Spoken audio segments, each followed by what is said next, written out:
निश्चितपणानं मी ज्या लोकांनी मला संधी दिली किंवा मला आमदार म्हणून काम करण्यासाठी या ठिकाणी पाठवलं त्यांच्या प्रती निश्चितच फार मोठा म्हणजे कृतज्ञतेचा भाव माझ्या मनात आहे आणि याच लोकांच्यासाठी पुढची 5 वर्ष त्यांच्या विकासासाठी, त्यांचे प्रश्न सोडवण्यासाठी, त्यांच्या समस्या सोडवण्यासाठी मी प्रयत्न या ठिकाणी करणार आहे. दादा, मतदारसंघामध्ये अशी बी चर्चा आहे की दादाला मंत्रिपद भेटावा ही अपेक्षा लोक व्यक्त करत आहे. काय आहे सध्या, म्हणजे याबाबत काय?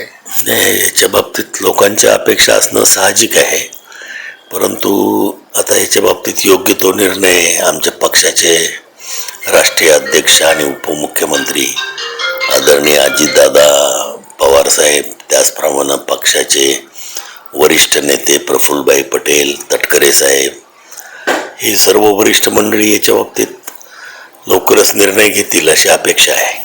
आमदार दादा आपल्यासोबत होते आणि दादाने भविष्यातील जे काही विकास आहे तो आम्ही मुख्यमंत्री देवेंद्र फडणवीस साहेब यांच्या मार्गदर्शनाखाली विकास करू असे या ठिकाणी सांगितलेलं आहे. सुहास बोराडे, मुंबई.